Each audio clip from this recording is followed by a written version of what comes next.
ഞാനൊരു ഇൻട്രോവേർട്ടായിരുന്നു.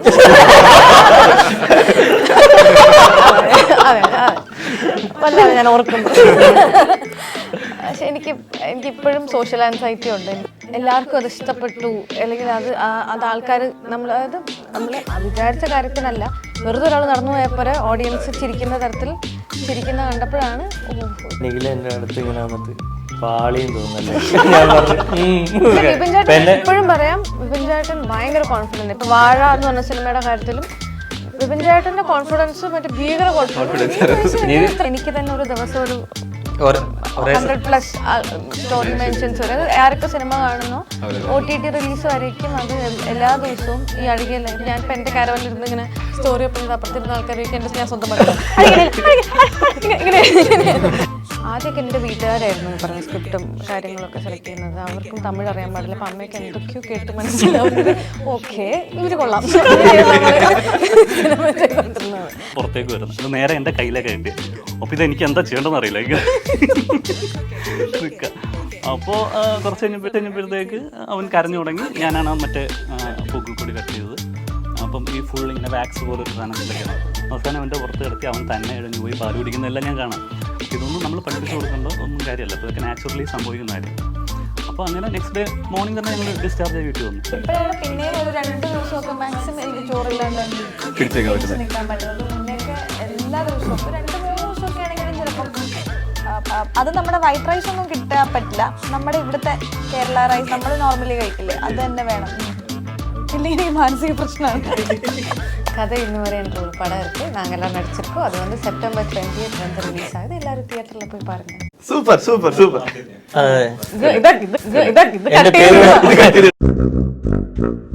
വാട്സാപ്പ് വഴി ഇംഗ്ലീഷ് പഠിക്കാൻ ഇംഗ്ലീഷ് കഫേ ഉള്ളപ്പോൾ ഇംഗ്ലീഷ് ഒരു വിഷയമേ അല്ല.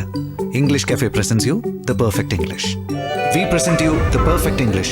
WhatsApp now 9633888575. കഥ ഇന്നുവരെ എന്ന സിനിമയുടെ വിശേഷങ്ങളുമായി നമ്മുടെ കാസ്റ്റിംഗ് ക്രൂ ജോയിൻ ചെയ്യുന്നുണ്ട്. We have Anusree, Anumohan, Nikhila Vimal, Hakeem Shajahan and of course the director നമ്മുടെ സ്വന്തം വിഷ്ണു മോഹൻ. Thank you. അപ്പം എല്ലാവർക്കും സ്വാഗതം.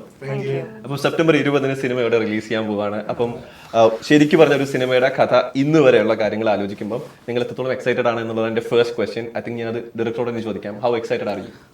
തീർച്ചയായിട്ടും എക്സൈറ്റ്മെൻറ്റ് ഉണ്ടാവില്ല. കാരണം വെച്ചാൽ എൻ്റെ സെക്കൻഡ് ഫിലിമാണ്. പിന്നെ അതിൻ്റേതായ ഒരു ഇതുണ്ട്. ഒരു ഡയറക്ടറെ സംബന്ധിച്ചിടത്തോളം സെക്കൻഡ് ഫിലിം ഫസ്റ്റ് ഫിലിമിനെക്കാട്ടിലും ഇമ്പോർട്ടൻ്റ് ആണെന്നാണ് പറയാറ്. അപ്പോൾ അതുകൊണ്ട് എക്സൈറ്റഡുമാണ്. ഇപ്പോൾ പറഞ്ഞാൽ എനിക്ക് ഒരു സന്തോഷമുണ്ട്. നമ്മൾ ചെയ്ത വർക്കിലും അല്ലെങ്കിൽ ഇപ്പോൾ അതിൻ്റെ ഔട്ട്പുട്ടിലൊക്കെ ഹാപ്പിയാണ്. അപ്പോൾ അതിൻ്റെ ഒരു സന്തോഷമുണ്ട്. ഓക്കെ, ആക്ച്വലി ഞാൻ ഈ ഇന്റർവ്യൂവിന് വേണ്ടി വരുന്ന സമയത്ത് കഥ എന്നിവരുടെ പോസ്റ്റേഴ്സ് പലയിടത്തും കാണുന്നുണ്ട്. അപ്പോൾ അതിനകത്ത് ഏറ്റവും ശ്രദ്ധിക്കുന്ന ഒരു ലൈൻ എന്ന് പറയുന്നത് from the director of Meppadiyan എന്ന് പറയുന്നതാണ്. അപ്പം ഒരു ഫസ്റ്റ് സിനിമ റിലീസ് ആവുന്നു, അത് ക്രിട്ടിക്കലി അക്ലൈംഡ് ആവുന്നു, അതുപോലെ തന്നെ തിയേറ്ററിൽ വലിയ സക്സസ് ആവുന്നു, അവാർഡ്സ് ഒക്കെ വാങ്ങിക്കുന്നു, നാഷണൽ അവാർഡ് കിട്ടുന്നു. അപ്പം ഇപ്പം ഈ സിനിമയുടെ പോസ്റ്ററിനൊപ്പം തന്നെ മേപ്പടിയാൻ്റെ ഈ ഒരു ലേബല് അത് എല്ലാ ഡയറക്ടേഴ്സിനും പലപ്പോഴും പറ്റണമെന്നില്ല. അവരുടെ സെക്കൻഡ് ഫിലിമിൽ തന്നെ ഫസ്റ്റ് ഫിലിമിന്റെ ഒരു ഫ്രാഞ്ചൈസ് അല്ലെങ്കിൽ ഫസ്റ്റ് ഫിലിമിന്റെ ബ്രാൻഡ് ഇതിന്റെ കൂടെ അസോസിയേറ്റ് ചെയ്യാൻ പറ്റുക എന്ന് പറയുന്നത്. അപ്പം അതിന്റെ സക്സസിനെ എങ്ങനെ നോക്കി കാണുന്നു? ഞാൻ ഫസ്റ്റ് ഈ മേപ്പടിയാൻ്റെ റിലീസിന് മുമ്പ് തന്നെ അതിൻ്റെ ഇൻ്റർവ്യൂവിൽ പറഞ്ഞിട്ടുണ്ടായിരുന്നു. അതായത് ഞാൻ ഈ സിനിമ ചെയ്യുമ്പോൾ എൻ്റെ ബെഞ്ച് മാർക്ക് എന്ന് പറയുന്നത് അല്ലെങ്കിൽ എൻ്റെ ഇതെന്ന് പറയുന്നത് രണ്ടാമതൊരു സിനിമ ചെയ്യുമ്പം ആദ്യത്തെ സിനിമയുടെ പേര് എഴുതാൻ പറ്റണം. ആ ഒരു ഇത് നമുക്ക് ഉണ്ടാവണം. നമുക്കൊരു കോൺഫിഡൻ്റ് ആയിട്ട് ഈ പടം ഞാൻ ചെയ്താണെന്ന് എഴുതാൻ പറ്റണം എന്നുള്ളതായിരുന്നു ഫസ്റ്റ് പടത്തിൻ്റെ ഇത്. അതുകൊണ്ട് തന്നെയാണ് രണ്ടാമത്തെ പടം ഈ പറഞ്ഞ പോലെ പല കാര്യങ്ങളുണ്ടും പല ലൈഫിൽ ഭയങ്കര സ്പെഷ്യലാണ് മേപ്പടിയാൻ. അതുപോലെ ഇപ്പം എനിക്കായാലും ഈ പറഞ്ഞ അതിനകത്ത് നായകനായിട്ട് അഭിനയിച്ച ഉണ്ണിയായാലും ഉണ്ണി അതിൻ്റെ പ്രൊഡ്യൂസറായിരുന്നു. അപ്പോൾ എല്ലാം ഉണ്ണിയുടെ ഒരു കരിയർ ഒരു ബ്രേക്ക് ത്രൂ ആയ സിനിമയാണ്. അപ്പോൾ നമ്മൾ എല്ലാം കൊണ്ടും ആ സിനിമ നമുക്ക് സ്പെഷ്യലാണ്. അപ്പോൾ അതുകൊണ്ട് തന്നെയാണ് ആ സിനിമ പിന്നെ ഒരുപാട് ആളുകൾ ആ സിനിമ കണ്ട് ഇഷ്ടപ്പെട്ട ആളുകളുണ്ട്. അപ്പോൾ അങ്ങനത്തെ ഒരു അപ്പോൾ ഞാൻ പറയാറുണ്ട് ആ പടം കണ്ട് ഇഷ്ടപ്പെട്ട ആളുകളുടെ ഒരു പെർസെൻറ്റേജ് ഈ സിനിമ കണ്ടാൽ തന്നെ നമുക്കിത് പ്രത്യേകിച്ച് തിയേറ്ററിൽ മാത്രമല്ല OTT-യിലൊക്കെ കണ്ടിട്ട് ഒരുപാട് ഇത് വന്നൊരു സംഭവം. അപ്പോൾ അതുകൊണ്ടാണ് കോൺഫിഡൻ്റ് ആയിട്ട് ആ മേപ്പടി ഫ്രം ദ ഡയറക്ടർ ഓഫ് മേപ്പടിയാന്ന് തന്നെ വെച്ചത്. പിന്നെ എന്താ പറയുക, പിന്നെ മേപ്പടിയാനെ സംബന്ധിച്ച് നമ്മൾ രണ്ടാമത്തെ സിനിമ ചെയ്യുമ്പം ആദ്യത്തെ സിനിമയിൽ നിന്ന് കുറച്ച് വ്യത്യസ്തമായ ജോണറിലാണ് ചെയ്യുന്നത്. ലവ് സ്റ്റോറിയാണ്, മറ്റേത് ഫാമിലി ത്രില്ലർ ജോണറായിരുന്നു. പിന്നെ എൻ്റെ ഡിഫറെൻ്റ് അതിനകത്ത് എനിക്ക് 1-2 ആർട്ടിസ്റ്റ് വെച്ച് ബാക്കി എല്ലാവരും വേറെ ആൾക്കാർ, എൻ്റെ കാസ്റ്റ് വേറെയാണ്. അപ്പോൾ അതുകൊണ്ട് മൊത്തത്തിൽ പുതിയ എക്സ്പീരിയൻസിൽ പുതിയൊരു പ്രൊഡക്റ്റാണ്.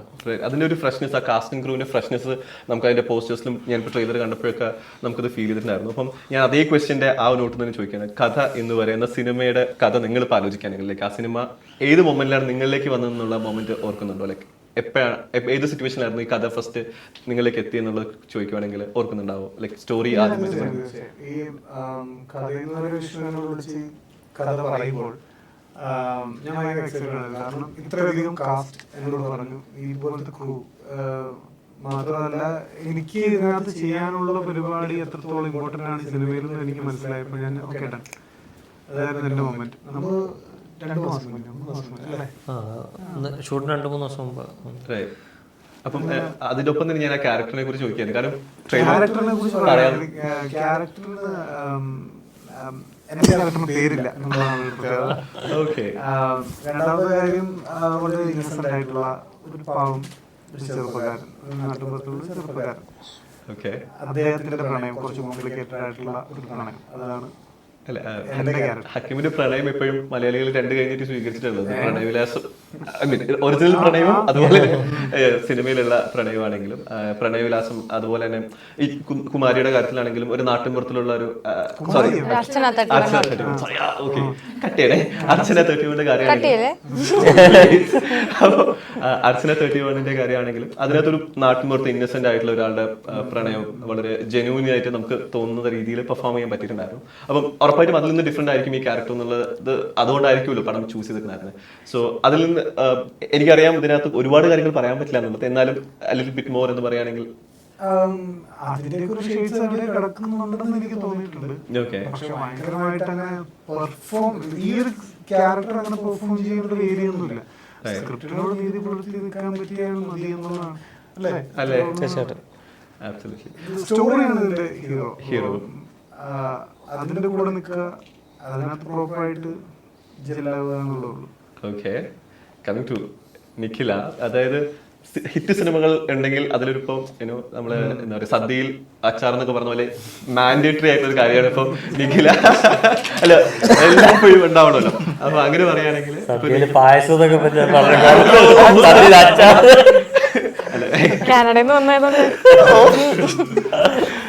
ഇതൊക്കെ എഡിറ്റിൽ പോവായിരിക്കില്ലേ? ഓക്കെ, അപ്പം ഞാൻ വീണ്ടും ഞാൻ ഓർക്കണമായിരുന്നു, ആക്ച്വലി ഞാൻ പറയാൻ വന്നത് ലൈക്ക് ഈ അടുത്ത് തന്നെ കണ്ടിന്യൂസ് സക്സസ് ആയിട്ടുള്ള സിനിമകൾക്കൊക്കെ ഭാഗമാവുന്നു. മലയാളത്തിലും തമിഴിലും ഒരുപോലെ അമ്പലനടയിൽ കഴിയുന്നു, വാഴ വരുന്നു, അതിലേക്ക് ലീഡായിട്ട് വരുന്നു. അത് കഴിഞ്ഞിപ്പോൾ അടുത്ത സിനിമ എന്ന രീതിയിൽ വരുമ്പോൾ ഈ സിനിമ എത്രത്തോളം ഇമ്പോർട്ടൻ്റ് ആണ് കരിയറെ സംബന്ധിച്ചിടത്തോളം? ഇതൊക്കെ ഈ ഗുരുവായൂരിന്റെ സമയത്ത് തന്നെ ചെയ്ത സിനിമയാണ് കഥ എന്ന് വരെ. ഗുരുവായൂർ കഴിഞ്ഞ ഉടനെ മീൻസ് ഫസ്റ്റ് ഷെഡ്യൂളിലും അടുത്ത ഷെഡ്യൂളിലും ആയിട്ടുള്ള ഗ്യാപ്പിൽ ചെയ്ത സിനിമയാണ് കഥ എന്ന് വരെ. അപ്പം നമ്മൾ ചെയ്തിട്ട് ഇപ്പം റിലീസായിരിക്കുന്ന സിനിമകളെല്ലാം ഞാൻ ആ ഒരു സമയത്ത് ചെയ്തിരിക്കുന്ന സിനിമകളാണ്. വാഴയാണെങ്കിലും ശരി, കഥ എന്ന് വരെ, ഗുരുവായൂർ അമ്പലനടയിലൊക്കെ ബാക്ക് ടു ബാക്ക് റിലീസുകൾ വരുമ്പോൾ ആ സിനിമകളൊക്കെ ആൾക്കാർ സ്വീകരിക്കുന്നു എന്ന് പറയുമ്പോൾ അത് ഭയങ്കര സന്തോഷമുള്ള കാര്യമാണ്. അത് നമ്മുടെ ഒരു ജഡ്ജ്മെന്റ് കറക്റ്റ് ആവുകയാണ് എന്നുള്ളൊരു കാര്യമാണല്ലോ. അതായത് സിനിമ ആൾക്കാരിലേക്ക് എത്തുന്നു, അവർക്ക് ഓഡിയൻസിന് ഇഷ്ടപ്പെടുന്നു എന്നൊക്കെ പറയുമ്പോൾ അത് ഭയങ്കര സന്തോഷം, ഭയങ്കര സാറ്റിസ്ഫാക്ഷൻ ഉള്ളൊരു കാര്യമാണ്. ഭയങ്കര എക്സൈറ്റ്മെന്റോ അങ്ങനെ ഭയങ്കര ഓവർ എൻതൂസിയാസ്റ്റിക് പരിപാടികളൊന്നും എനിക്ക് അതിനകത്തില്ല. പക്ഷെ ഞാൻ ഭയങ്കര സാറ്റിസ്ഫൈഡ് ആണ് അങ്ങനെയുള്ള സിനിമകൾ ആൾക്കാർ, നമുക്ക് ഇഷ്ടപ്പെടുന്ന സിനിമകളാണ് ആൾക്കാർക്ക് ഇഷ്ടപ്പെടുന്നതെന്ന് പറയുന്നത്. അല്ലെങ്കിൽ നമ്മുടെ ഒരു ജഡ്ജ്മെന്റിൽ അങ്ങനെ വലിയ പാളിച്ചകളൊന്നും ഇല്ല, ഇങ്ങനെയൊക്കെ പോയാൽ കുറച്ചു കാലം കൂടെ പോകുന്നതൊക്കെ അറിയണത് ഒരു സന്തോഷമുള്ള കാര്യമാണ്. ഈ ജഡ്ജ്മെന്റ് കാര്യം പറഞ്ഞപ്പോൾ എനിക്ക് ആ വേർഡ് സ്ട്രൈക്ക് ചെയ്തപ്പോഴായിരുന്നു. എത്ര പേര് മലയാളം ഇന്റർവ്യൂവിൽ നിഖിൽ ഇത് പറഞ്ഞിട്ടുണ്ടെന്ന് എനിക്കറിയില്ല, പക്ഷെ തമിഴ് ഇന്റർവ്യൂവിൽ ഞാൻ ഒരു കാര്യം കേട്ടിരുന്നു. ആദ്യമായിട്ട് ഗുരുവായൂർ അമ്പലനടയിൽ കണ്ട സമയത്ത് ആ സിനിമ അത്രയ്ക്ക് ഇഷ്ടപ്പെട്ടില്ല എന്ന് തോന്നിയ, ആദ്യമായിട്ടെന്നല്ല, നമ്മള് പ്രിവ്യൂ ഷോയിൽ കണ്ടപ്പോൾ ഞങ്ങൾ കുറച്ചൊരു 5-6 പേര് നമ്മുടെ സിനിമ റിപ്പീറ്റഡായിട്ട് കണ്ടുകൊണ്ടിരുന്ന ആൾക്കാരുടെ കൂടെ ഇരുന്നാണ് നമ്മൾ ഈ സിനിമ കാണുന്നത്. അപ്പം ഞാനടക്കം ആരും ചിരിച്ചിട്ടില്ല സിനിമ കാണുമ്പോൾ. അപ്പോൾ ഞങ്ങൾ മറ്റേ ഈ സിനിമ ആരും ചിരിക്കാത്ത ഒരു കോമഡി സിനിമയുള്ളൂ, അപ്പോൾ ആരും ചിരിച്ചിട്ടില്ല എന്ന് കണ്ടപ്പോൾ ഇത് വർക്കായിട്ടില്ല എന്ന് തോന്നുന്നു എന്നുള്ളൊരു തോന്നലുണ്ടായിരുന്നു. അപ്പോൾ ഞങ്ങളത് പറഞ്ഞ സമയത്ത് ഞാനത് ഇപ്പോഴും പറഞ്ഞിട്ടുണ്ട്, വിപിൻ ചേട്ടൻ ഭയങ്കര കോൺഫിഡൻ്റ് ആയിരുന്നു ഈ സിനിമ തിയേറ്ററിൽ വർക്കാവും എന്നുള്ളത്. അപ്പം നമ്മൾ പറഞ്ഞില്ലേ ഇങ്ങനെ നമ്മളാരും ഇങ്ങനെ കണ്ടിട്ട് അത്രയും ആർക്കും അങ്ങനെ ചിരിച്ചില്ല എന്ന് പറയുമ്പോൾ ഒരു കോമഡി സിനിമ എന്ന് പറയുമ്പോൾ കോമഡിയൊക്കെ വരുമ്പോൾ ആൾക്കാർ ചിരിക്കണമല്ലോ. അപ്പം നമ്മൾ അഭിനയിച്ച ആൾക്കാരാകുമ്പോൾ നമ്മൾ ഇതിപ്പോൾ വരുമ്പോൾ ഇതിപ്പോൾ ചിരിക്കുമായിരിക്കും എന്ന് പറയുമ്പോൾ ആരും ചിരിക്കില്ല. അപ്പം നമ്മൾ ഓക്കെ ഇത് നമ്മുടെ അങ്ങനെ ഒരു തോന്നലുണ്ടായിരുന്നു. അപ്പം അത് കഴിഞ്ഞിട്ട് അത് തിയേറ്ററിൽ പോയി കണ്ടപ്പോഴാണ് എല്ലാവർക്കും അത് ഇഷ്ടപ്പെട്ടു, അല്ലെങ്കിൽ അത് ആൾക്കാർ അതായത് നമ്മൾ വിചാരിച്ച കാര്യത്തിനല്ല, വെറുതെ ഒരാൾ നടന്നു പോയപ്പോൾ ഓഡിയൻസ് ചിരിക്കുന്ന തരത്തിൽ ചിരിക്കുന്ന കണ്ടപ്പോഴാണ് അതായത് അതായത് നമുക്ക് കാണുമ്പോൾ നമുക്കൊരു പേടി ഉണ്ടാവുമല്ലോ, നമുക്ക് അങ്ങനെ ഒരു ജഡ്ജ്മെന്റ് ഉണ്ടായിരുന്നു എനിക്ക് ആദ്യം. കാരണം പ്രിവ്യൂ കണ്ടപ്പോൾ ഞാൻ വിചാരിച്ചു ഓക്കെ ആരും ചിരിച്ചില്ല, ആരുമില്ല, നമുക്ക് ഒരു വിഷ്ണുവിനൊക്കെ ഉണ്ടായിരുന്നു, നമ്മളെല്ലാവരും ഉണ്ടായിരുന്നു. ഇല്ല ഞാൻ മാത്രമല്ല, ഞാനും വെളിയൊരു ഓർമ്മയുണ്ടോ അല്ലേ, നിഖില എൻ്റെ അടുത്ത് ഇങ്ങനെ വന്നിട്ട് പാളിയും തോന്നല്ലേ, ഞാൻ പറഞ്ഞു അതായത് നെക്സ്റ്റ് ഡേ ഭയങ്കരമായ കളക്ഷനും ഫസ്റ്റ് ഷോ മുതൽ എല്ലാവരും. വേറെ കാര്യം ഉണ്ടോ വെച്ചാൽ നമ്മള് ഈ തിയേറ്ററിൽ മൊത്തം ക്രൗഡിലിരുന്ന് തിയേറ്റർ ആംബിയൻസിൽ കാണുന്നതും നമ്മളൊരു 9 പേര് മാത്രം ഇരുന്നിട്ട് ഇങ്ങനെ ഒരു ഇതിൽ കാണുമ്പോൾ എല്ലാരും ഇങ്ങനെ ആരും ഇപ്പൊ ഒരു ആ ചിരി വരുന്നില്ല. അപ്പൊ അതുകൊണ്ട് അന്ന് കണ്ട ആരും വർക്കായില്ല, ആർക്കും അത്രയും നമ്മൾ കാണുമ്പോ നമ്മൾ കുറെ 3-4 ദിവസം ദുബായിൽ മറ്റേ പ്രൊമോഷൻസും കാര്യങ്ങളും ഒക്കെ കഴിഞ്ഞ് വന്ന എല്ലാവരും തന്നെ മറ്റേ ഭയങ്കര ടയറിങ് അവസ്ഥയിലുമാണ് കാണുന്നത്. പക്ഷെ നമുക്ക് അപ്പൊ എനിക്ക് തോന്നിയായിരുന്നത് ഇതെങ്ങനെ വർക്കാവും എന്നുള്ളത്. പിന്നെ നമുക്ക് പറയാനൊരു വിപിൻ ചേട്ടൻ എപ്പോഴും പറയാം, വിപിൻ ചേട്ടൻ ഭയങ്കര കോൺഫിഡന്റ്. ഇപ്പൊ വാഴ എന്ന് പറഞ്ഞ സിനിമയുടെ കാര്യത്തിലും വിപിൻ ചേട്ടന്റെ കോൺഫിഡൻസ് മറ്റേ ഭീകര കോൺഫിഡൻസ്. നമ്മളിത് പറയാൻ പറ്റുമതില്ല വെച്ചാൽ ഒന്ന് ഇത് നമുക്ക് തോന്നുന്നുണ്ട്, പിന്നെ നമ്മൾ ജസ്റ്റ് ഇങ്ങനെ പറഞ്ഞു അത്. അപ്പൊ എന്നെ ബേസിൽ വിളിച്ചിട്ട് ചോദിച്ചു ബ്രോ എങ്ങനെയുണ്ട് ഇത്, അപ്പം ഞാൻ അല്ല കുഴപ്പമില്ല, പിന്നെ എന്നാലും ചിലപ്പോൾ സെക്കൻഡ് ഹാഫ് ആകുമ്പോൾ റെഡിയാവുമായിരിക്കും എന്നൊക്കെ പറഞ്ഞിട്ട് മതി, കാരണം അഭിനയിച്ചാലുണ്ടല്ലോ. അപ്പം പക്ഷേ തിയേറ്ററിൽ വന്നപ്പോൾ നേരം മാറി. എനിക്കൊന്ന് അഴകിയ ലൈല, സാധാരണ നമ്മൾ ഇതിനു മുമ്പ് മഞ്ഞുമൽ വോയിസിലായിരുന്നു കൺമണി അൻപോട് എന്ന് പറഞ്ഞൊരു ലവ് സോങ് ആയിരുന്നു. പക്ഷെ സിനിമ കണ്ടു കഴിഞ്ഞ ശേഷം അതൊരു ഫ്രണ്ട്ഷിപ്പ് സോങ് ആയി മാറിയതുപോലെ ഈ അഴകിയ ലൈല എന്ന് പറഞ്ഞ സോങ് ഇതിനു മുമ്പ് മറ്റ് തമിഴ് സ്റ്റാർസിന്റെ പേരിൽ പോപ്പുലർ ആണെങ്കിൽ ഈ ഒറ്റ സിനിമയ്ക്ക് ശേഷം പിന്നീട് നിഖില വിമലിന്റെ പാട്ടായി മാറുകയാണ്. അപ്പം അല്ലേ അതെ, ആ ഒരു ഫിനോമിനൻ എങ്ങനെ നോക്കിക്കാണും? എനിക്ക് തോന്നുന്നു പിന്നീട് വാഴയുടെ പ്രൊമോഷൻ പോകുമ്പോഴൊക്കെ എനിക്ക് തോന്നുന്നു ഒരുപാട് പേര് ആ പാട്ട് തമിഴ്നാട്ടിൽ ഇത് ഭയങ്കര ട്രെൻഡിങ് ആയിരുന്നു ഇവിടെ ഉള്ളതിനെക്കാട്ടിലും, കാരണം അവരുടെ പാട്ടാണല്ലോ. അപ്പൊ അവര് കണ്ട് അവർക്ക് അവരുടെ ഭയങ്കര ഹിറ്റ് സോങ് ആയതുകൊണ്ട് ഇപ്പൊ ഞാനിത് പറഞ്ഞു കഴിഞ്ഞാൽ കുറച്ച് ഓവറായിട്ട് പറയണമെന്ന് ആൾക്കാർക്ക് തോന്നും, പക്ഷെ അവിടെ അത് ഭയങ്കര ട്രെൻഡിങ് ആയിരുന്നു. അത് ഞാൻ തന്നെ ഒന്നാമത് അത് ആ സിനിമയുടെ ഒരു ഭയങ്കര പീക്ക് മൊമെന്റിൽ വരുന്ന ഒരു കാര്യമായതുകൊണ്ട് എനിക്കത് എവിടെ ഷെയർ ചെയ്യാനൊന്നും പറ്റില്ലല്ലോ. പക്ഷെ എനിക്ക് തന്നെ ഒരു ദിവസം ഒരു 100+ സ്റ്റോറി മെൻഷൻസ് വരെ, ആരൊക്കെ സിനിമ കാണുന്നോ OTT റിലീസ് വരേക്കും അത് എല്ലാ ദിവസവും ഈ അഴകിയ ഞാൻ ഇപ്പൊ എന്റെ കാരവനിലിരുന്ന് ഇങ്ങനെ സ്റ്റോറി ഒപ്പിഞ്ഞത് അപ്പുറത്തിരുന്ന ആൾക്കാർ എന്റെ ഞാൻ സ്വന്തം അതല്ലേ ഒരേ സമയത്ത് നിഖില കേരളത്തിലെ എയറിലും തമിഴ്നാട്ടിൽ മറ്റേ അത് അപ്പൊ എന്നോട് ആൾക്കാർ തമിഴ്നാട്ടിൽ പോയി ഇങ്ങനെ സക്സസിനെ കാണുന്നത് വെച്ചപ്പോ മറ്റേ ഗുരുവായൂർ വന്നപ്പം ഒറ്റ എക്സ്പ്രഷനിൽ അഭിനയിക്കുന്നു എന്ന് പറഞ്ഞു ഇവിടെ ആൾക്കാർ എന്നെ തലവിളിച്ചോണ്ടിരിക്കുക. അപ്പുറത്ത് പോയിട്ട് ആൾക്കാരല്ല, ഞാൻ പ്രത്യേകിച്ച് ഒന്നും തോന്നുന്നില്ല. എനിക്കത് മറ്റേ എല്ലാ സ്ഥലത്തും എനിക്ക് ഒരു ബാലൻസ് ഉണ്ട്. ബാലൻസിന്റെ കാര്യം പറയുമ്പോൾ എനിക്ക് തോന്നുന്നു ഫസ്റ്റ് ഹീറോയിൻ ആയിട്ടുള്ള ആളുകൾ അക്സെപ്റ്റ് ചെയ്യുന്നത് തമിഴിലാണ്, അത് കഴിഞ്ഞിട്ടല്ലേ മലയാളത്തിലേക്ക് വരുന്നത്. അതിനെങ്ങനെ നോക്കിക്കാണുന്നത്? കാരണം ഇവിടെ ഫസ്റ്റ് ഫിലിം ലവ് 24/7 ഒരു ബ്ലോക്ക് ബസ്റ്റർ ആയിരുന്നില്ല, പക്ഷെ അറ്റ് ദ സെയിം ടൈം തമിഴിൽ കണ്ടിന്യൂസ്ലി ഹീറോയിൻ ഓഫേഴ്സ് വന്നുകൊണ്ടിരിക്കുന്നു. ഇപ്പൊ കരിയറിലും അങ്ങനെ ഒരു ഐ തിങ്ക് കൂടുതൽ സപ്പോർട്ട് അല്ലെങ്കിൽ കൂടുതൽ ഫസ്റ്റ് ഒരു റെക്കഗ്നിഷൻ തമിഴിൽ നിന്ന് കിട്ടുന്നു എന്ന രീതിയിൽ തോന്നിയിട്ടുണ്ടോ? ഇല്ല, എനിക്ക് ഞാൻ പാരലലി സിനിമകൾ ചെയ്ത സമയത്താണ് 2 സ്ഥലത്തും എനിക്ക് വലിയ തിരക്കേടില്ലാത്ത ഹിറ്റുകളും ഒക്കെ വന്നിട്ടുള്ളത്. ഞാൻ ആദ്യമൊക്കെ എൻ്റെ വീട്ടുകാരായിരുന്നു ഈ പറഞ്ഞ സ്ക്രിപ്റ്റും കാര്യങ്ങളൊക്കെ സെലക്ട് ചെയ്യുന്നത്. അവർക്കും തമിഴ് അറിയാൻ പാടില്ല. അപ്പം അമ്മയൊക്കെ എന്തൊക്കെയോ കേട്ട് മനസ്സിലാവുന്നത് ഓക്കെ ഇവര് കൊള്ളാം സിനിമ ചെയ്തോണ്ടിരുന്നത്. അതൊന്ന് മാറി അപ്പൊ ആ സിനിമകളൊന്നും റിലീസായിട്ടുണ്ടായിരുന്നില്ല. അപ്പോൾ കുറേ വർഷങ്ങൾ കഴിഞ്ഞാണ് റിലീസായത്. അപ്പോൾ ആ സമയത്ത് ആ സമയത്ത് ഇറങ്ങേണ്ടുന്ന സിനിമകൾ ആ സമയത്ത് ഇറങ്ങിയില്ലെങ്കിൽ അത് ഭയങ്കരമായിട്ട് പഴയതായി കഴിഞ്ഞാൽ പിന്നെ അപ്പോഴേക്കും കുറേ പുതിയ ടെക്നോളജികളും കാര്യങ്ങളൊക്കെ വന്നിട്ടുണ്ടാവില്ല. അപ്പോൾ അങ്ങനെയൊന്നും ആ സിനിമ സക്സസ്സുകളൊന്നും ആയിട്ടില്ല ഒരു സിനിമകളും. അപ്പോൾ പിന്നെ എനിക്ക് തമിഴ് മനസ്സിലായി തുടങ്ങി. അപ്പം ഞാൻ കേട്ട് തുടങ്ങിയപ്പം എനിക്ക് മനസ്സിലായി ഓക്കെ ഇവർ പറയുന്നതിൽ ഇതിന് സ്ഥലത്തൊക്കെ ഉണ്ടെന്നില്ല. അപ്പം അങ്ങനെ ഞാൻ സെലക്ട് ചെയ്ത സിനിമകൾ തൊട്ട് ഞാൻ സീരിയസ് ആയിട്ടാണ് സിനിമേനെ കാണുന്നത്. അപ്പോൾ അതിനെ ഞാൻ അങ്ങനെ സക്സസ് ഫ്ലോപ്പ് അങ്ങനെ നോക്കുന്നില്ല. കാരണം എൻ്റെ കരിയറിൽ ഞാൻ എല്ലാ സിനിമയും ചെയ്യുമ്പോൾ എല്ലാവരും എൻ്റെ അടുത്ത് പറയും ഈ സിനിമയാണ് നിങ്ങളുടെ ലൈഫിൽ ഏറ്റവും വലിയ ടേണിംഗ് പോയിന്റ് എന്ന് എന്നോട് ആ സമയത്ത് പറയുമായിരുന്നു. അപ്പം ഞാനാണ് ഈ ടേണിംഗ് പോയിന്റ് നോക്കിയിരുന്നിട്ട് പിന്നെ മനസ്സിലായത് അങ്ങനെ ഒരു വലിയ പരിപാടിയല്ല. അങ്ങനെ ഒരു ടേണിംഗ് പോയിന്റ് ഒന്നും ഇല്ല. നമുക്കൊരു നമ്മൾക്ക് നമ്മുടെ സിനിമ സക്സസ് ആവുമ്പോൾ നമ്മളെ ആൾക്കാർ സെലിബ്രേറ്റ് ചെയ്യും, അത്രേ ഉള്ളൂ. അല്ലെങ്കിൽ ആ സിനിമ സക്സസ് ആവുന്നതിൻ്റെ പാർട്ടായിട്ട് നമ്മൾ സെലിബ്രേറ്റ് ചെയ്യും. അല്ലാതെ നമ്മളെ ഒറ്റയ്ക്ക് കൊണ്ടുപോയി സെലിബ്രേറ്റ് ചെയ്യുമോ അല്ലെങ്കിൽ നമുക്കതൊരു ഇതാവോ അങ്ങനെയൊന്നുമില്ല. അപ്പം അനുഭവത്തിന്റെ വെളിച്ചത്തിൽ അങ്ങനെ ഒരു ടേണിംഗ് പോയിന്റ് ഇല്ല. Celebration method. ആക്ച്വലി അനുമോഹന്റെ കാര്യം പറയുകയാണെങ്കിൽ എനിക്ക് തോന്നുന്നു ഒരു വലിയ സിനിമയിൽ എനിക്കൊന്ന് ചെറിയ വേഷം ചെയ്താലും അത് ഭയങ്കര ആളുകൾ ഒരുപാട് സെലിബ്രേറ്റ് ചെയ്യപ്പെടുന്നതിന്റെ ഏറ്റവും വലിയ എക്സാമ്പിൾ അനുവിന്റെ തന്നെയാണെന്ന് തോന്നുന്നു. എനിക്ക് തോന്നുന്നു അയ്യപ്പനും കോശി എന്ന് പറയുന്ന വലിയ സിനിമയിൽ എനിക്ക് തോന്നുന്നു ഫുൾ ലെങ്ത് ക്യാരക്ടറാണെന്ന് ചോദിച്ചാൽ നോട്ട് സോ ഷുവർ. പക്ഷെ ആളുകൾ കണ്ടിറങ്ങുന്നവർ എല്ലാവരുടെ മനസ്സിലും ആ ക്യാരക്ടർ നിൽക്കുന്നു എന്നുള്ളത് പറയുന്നത് തന്നെയാണ് ഇപ്പൊ പറഞ്ഞ എക്സാക്ട് എക്സാമ്പിൾ. ഒരു നല്ല സിനിമയുടെ ഭാഗമാണെന്നുള്ളത് ഐ തിങ്ക് അതിനേക്കാളും കൂടുതൽ സ്ക്രീൻ പ്രസൻസും ക്യാരക്ടറിന്റെ ഇമ്പോർട്ടൻസും ഈ സിനിമയിൽ ഉണ്ടെന്ന് എനിക്ക് ട്രെയിലർ കണ്ടപ്പോൾ തോന്നി. തെറ്റാണോ ശരിയാണോ? അല്ല, കാരണം ഒരു പ്രോപ്പർ ലീഡിന് കിട്ടുന്ന ഒരു സ്ക്രീൻ പ്രസൻസ് ട്രെയിലറിൽ തന്നെ കിട്ടും. അതിനെങ്ങനെ നോക്കിക്കാണും? വലിയ സന്തോഷം. കാരണം ഇപ്പം ഹക്കീം പറഞ്ഞ പോലെ വലിയൊരു ടീമിൻ്റെ കൂടെ വർക്ക് ചെയ്യാൻ പറ്റി, ഇത്രയും വലിയൊരു കാസ്റ്റിൻ്റെ കൂടെ വർക്ക് ചെയ്യാൻ പറ്റി. ബീച്ചാറിൻ്റെ കൂടെ ഞാൻ ചെയ്യുന്ന 3ാമത്തെ സിനിമയാണ്. ഒരു ലക്കി ചാമാണെന്ന് തോന്നുന്നു ആ കോമ്പിനേഷനിലെ. ഭാഗ്യമാണ് ഇപ്പം വീണ്ടും വർക്ക് ചെയ്യാൻ പറ്റുക പറയുന്നത്. അനുശ്രീ ഞാൻ ചെയ്യുന്ന 2ാമത്തെ സിനിമയാണ്. ഇന്ന് വരെ എന്ന് പറയുന്ന സിനിമ, ആ സിനിമ വന്ന മൊമെന്റ് ഓർക്കുന്നുണ്ടോ? ഇത് ഈ പറഞ്ഞ അയ്യപ്പനും കോശിയൊക്കെ കണ്ടിട്ടാണോ ഓഫർ വന്നത്, അതോ അതിന് മുമ്പ് തന്നെ ഡിസ്കഷനിലുണ്ടായിരുന്നു? ബിഗ് ബെൻ ഷൂട്ട് നടക്കുമ്പോഴാണ് വിഷ്ണു എന്നെ വിളിക്കുന്നത്. അപ്പം ഇതേപോലെ എൻ്റെ അടുത്ത് ഒരു 1 ലൈൻ പറഞ്ഞു, എന്നിട്ട് സ്ക്രിപ്റ്റ് അയച്ചു തന്നു. എനിക്കത് വായിച്ചപ്പോൾ ഭയങ്കര എക്സൈറ്റഡ് ആയി. കാരണം ഞാൻ അതുവരെ ചെയ്ത സിനിമകളൊക്കെ ഒരു ത്രില്ലർ ജോണറോ അല്ലെങ്കിൽ ഭയങ്കര സീരിയസ് സിനിമകളൊക്കെയാണ്. അപ്പോൾ ഒരു പ്രണയ സിനിമ ഞാൻ അതുവരെ ചെയ്തിട്ടില്ല. അപ്പം അത് തന്നെ എൻ്റെ ഒരു ഫസ്റ്റ് അട്രാക്ഷൻ ആയിരുന്നു. ഈ പറയുന്ന പിന്നെ ഈ പറയുന്ന ഈ ടീമും എല്ലാവരും ഒരു നല്ലൊരു ഔട്ട് വരുന്ന ഒരു പരിപാടി ആയതുകൊണ്ട് അതിൽ ഞാൻ ഫസ്റ്റ് തന്നെ ഓക്കെ പറഞ്ഞു. ഞാൻ അങ്ങനെ വേറെ ഒന്നും പറഞ്ഞിട്ടില്ല.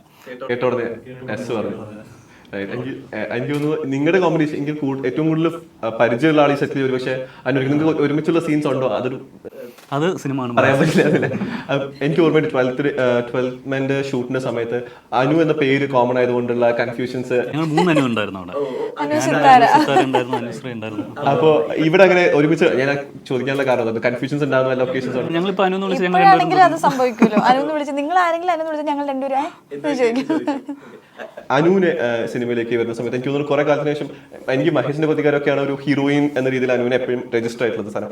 വീണ്ടും ഒരു അതുപോലത്തെ ഒരു സിനിമ അല്ലെങ്കിൽ ഒരു പ്രണയം ഡിസ്കസ് ചെയ്യുന്ന ഒരു സിനിമയുടെ ഭാഗമാവുന്നു. അപ്പം എത്ര എക്സൈറ്റഡ് ആണ്? ഭയങ്കര എക്സൈറ്റഡ് ആണ്, എല്ലാവരെയും പോലെ തന്നെ. കാരണം ഞങ്ങൾക്കൊക്കെ ഞങ്ങളുടെ പോർഷൻസ് ആണ് കൂടുതൽ അറിയാവുന്നത്. മൊത്തത്തിൽ ഈ മൂവി വന്നപ്പോൾ എങ്ങനെയുണ്ട് അല്ലെങ്കിൽ അത് എങ്ങനെയാണെന്ന് ഞങ്ങൾക്ക് വിഷ്ണു ചേട്ടൻ അല്ലാണ്ട് ഞങ്ങൾക്ക് ആർക്കും അറിയില്ല.